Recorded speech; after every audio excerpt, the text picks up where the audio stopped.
In this video, I'm going to show you how to make a quick and easy fall wreath. So we're going to start with laying out our various different types of greenery. I'm going to start off with a broadleaf. This is a fun pick that I got from Hoppy Lobby, and I'm just going to grab a few of them, snip off the ends so that I have about a 2.5 to 3 inch point to insert into the grapevine wreath. And in doing this, I'll be able to put enough of the glue on the end of the pick to be able to hold it nice and securely in the grapevine wreath. And I'm just gonna kind of go counterclockwise around the grapevine wreath, which I cleaned up before I started making this video. And just gonna kind of go through, align the leaves so that they're facing in the right direction, which is facing up, and then just making a small little modification and continuing to move my grapevine until I have all of the particular greenery on for that given color. I decided to go with this color scheme because I thought it was a fun play on traditional fall colors, but also some really pretty bright colors as well. Reds and burgundies and wine colors, just so pretty for the fall season. Oops, I ran out. I had to grab a few more from my stash. So now I'm gonna go ahead and clip those and add them in. I started off by kind of laying them out on the grapevine so I had an idea of how many I would need, and then I kind of grouped them into piles of like items. But as you can see, I was a couple short. Once you put them into the grapevine, you really get a better sense for how much is going to actually cover. Okay, so now I have my first base layer in, and I'm gonna move on to this really fun, whimsical eucalyptus. I forget what this particular type is called, but it's kind of like a long leaf, and it's got some neat little seeds on there, so it's like a seeded eucalyptus. And so I'm taking the longer pieces and I'm clipping them into smaller size picks so that they are closer to the size of the other pieces that I've already started with the wreath. And I'm gonna actually go in between now all of the first row of picks, the base layer that I had set up, and I'm just, as you can see, just kind of lifting up one section and then moving on to the next. And so then I'm just kind of pulling back the base layer so I can make room to add the new greenery in as the second layer. And just kind of making sure to do a little bit of balancing between putting some of the second layer on the inside closer to the opening of the grapevine and some on more of the outside so it's closer to the outer point of the grapevine wreath. And there really is no right or wrong. You're just going to design this to your eye. What is going to look good to you, and how full and how large do you want your wreath to actually extend? By putting more facing on the outside of the wreath, it actually helps to stretch your wreath so it becomes even larger. So there's our second piece, and I'm going to go ahead and snip this one into 2 pieces so I can have a little bit more control, and I'm going to put it in where I'm seeing kind of some openings or some holes in my wreath, where I just want to make sure I'm spreading out the eucalyptus in a nice even manner. And this just really helps us to have a nice clear starting point. So I brought this other greenery out, and I thought it was really pretty.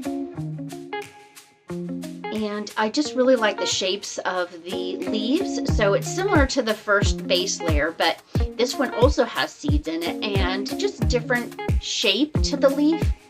So I thought that that would make a nice next layer. And as you can see, what I'm really doing is I'm breaking down into manageable size pieces, and then I'm just continuing to follow this process whereby I put the little picks that I'm creating in sections in between each of the other sections, and this is just allowing me to have control. The smaller that you cut your picks, the better placement control you can have.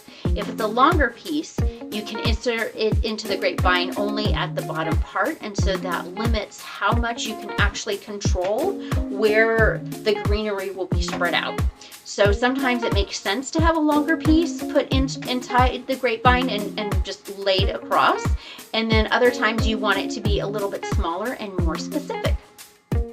So here again, I'm going to continue with the pattern of going inside and outside of the grapevine, and again going in between the sections that I have previously put in the wreath. So now I have the first 2 layers that I'm designing around, and this is going to be our 3rd layer of greenery. And just kind of making sure that it's in and secure into the wreath. And one of the things that I like to do when I'm done with my wreaths is I like to give it what I call the earthquake test. And I will take it and I will give it a really, really good shake. And that really just helps me to see if there's any chance of anything coming loose. And that way I can make sure that it's nice and secure before I send it out and package it for my customers. Also, it gives me the opportunity to just, make sure that I'm inspecting everything that I'm putting into the wreath in case I want to fill in any more little holes. So this is a really fun, pretty, it's like a burgundy and a kind of a deep wine color.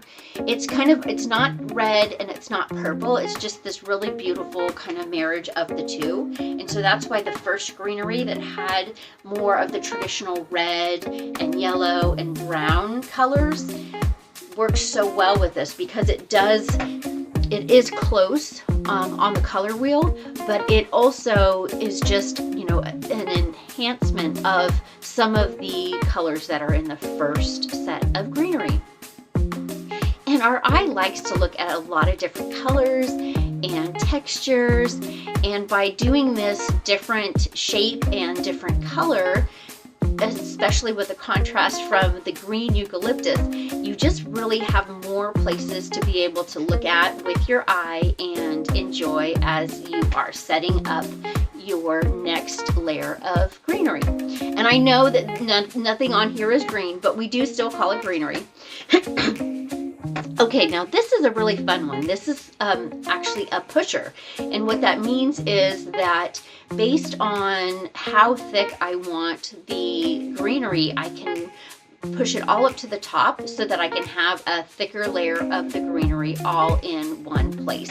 And I really want this to come in as a fun pop of foliage in between the various different sections of the first 3 layers. And I'm kind of looking at this one a little bit more like a texture that I'm adding into the grapevine, whereas the first 3 layers were really more focused on kind of covering the grapevine. This layer of greenery is a different type, it's a different texture, it's a different shape, it's a different color, and that's going to really give our eyes something further to look at and give more interest and more dimension in our wreath. And the same thing, I'm going to go ahead and lift it up, and then I'm going to go all the way around until we get to the end of this section.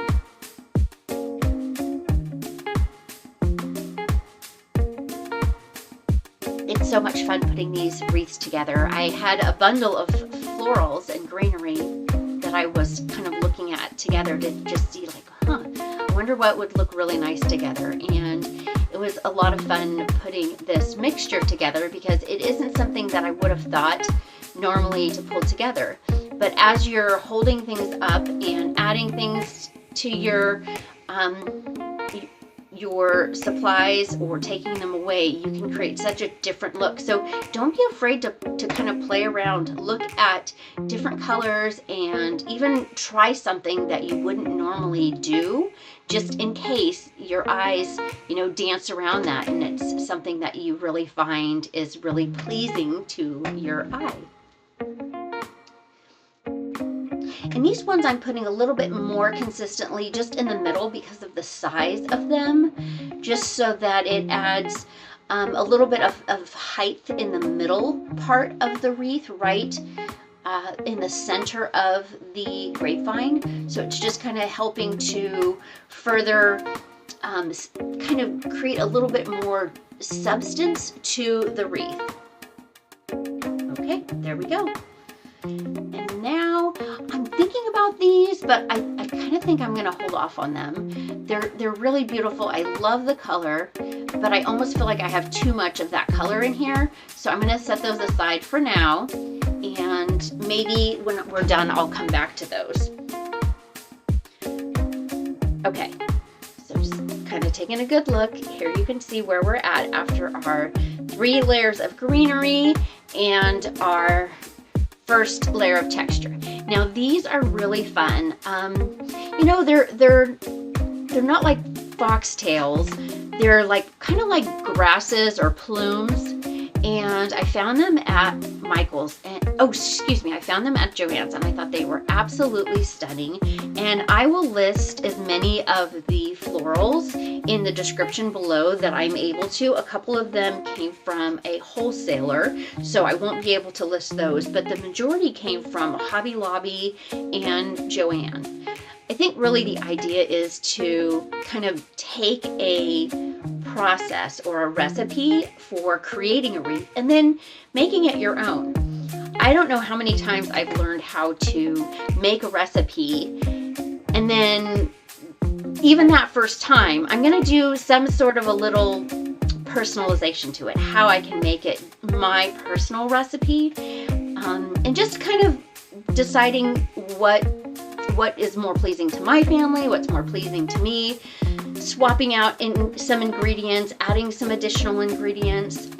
Now here, back to this really pretty texture. I'm going in and out so you can just get a nice sense for good disbursement across the wreath. And I have this last one here. Okay, perfect. So then what you'll notice here is a lot of what I have in this wreath so far is pretty dark colors. And so the last thing I want to do is I want to come in and I want to add some brightness. And these little baby jewels or seeds are just a really pretty way to add a little bit more texture, but just bring some lightness to the wreath. And they're just really fun. They have some good movement. And here I'm just kind of separating out the sizes, because as I clipped the branch apart, I was able to get some smaller ones that just will fit really naturally on the inside of the wreath, and then some longer ones that will work better facing on the outside of the wreath. And then that way I'm fully utilizing the materials to the best of their use. One thing you'll notice here on my table in my workspace is I like to use a silicone mat, because the glue does sometimes drip through the wreath, and I love having a quick and easy cleanup. It's almost like putting aluminum foil on the bottom of your baking sheet before you do cooking. And it's just a really nice, easy way to keep your work surface really easy, clean up, and just simple.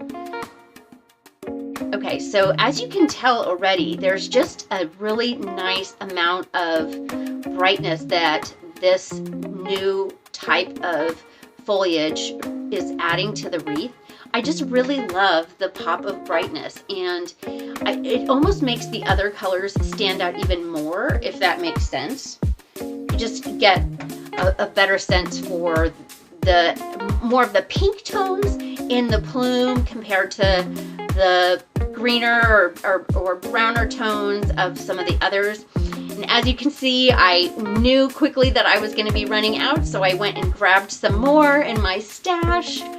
And here I can kind of show you the full bush that it came on. Yep, definitely needed to add a few more of these guys.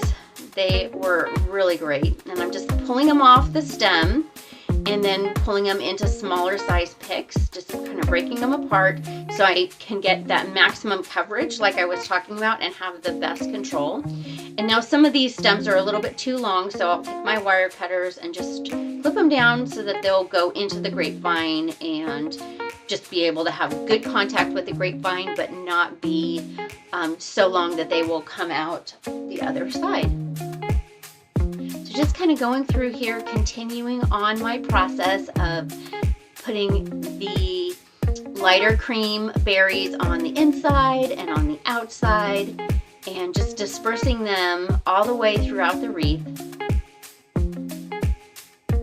I thought that this would be a fun design to show you, because you really can't take anything that you want and just keep layering it until you get the look that you find works best for you or that you like.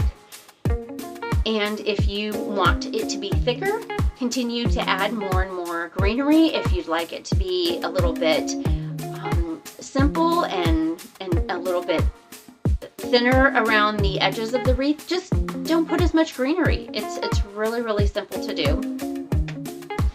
Here I'm contemplating where is the best place. Now when you get to these last little onesie twosies, it gets a little bit more intentional as you're going through. You're just kind of going on the inside and on the outside, and then just to make sure you're spreading your materials evenly. As you're getting closer to the end, you know, you really have to do that spot check to make sure that you're spreading things out nicely before you run out of material. But if you do, it's really, really easy to fix. You simply pull it out of where it was if there's just too many of a certain type of greenery clumped together, and then you move it. It is that simple. There's no perfection needed in this process. And there you go. There is our super simple completed wreath. Anyone can do this. I hope you'll give it a try and make something for yourself this holiday season. See you again soon.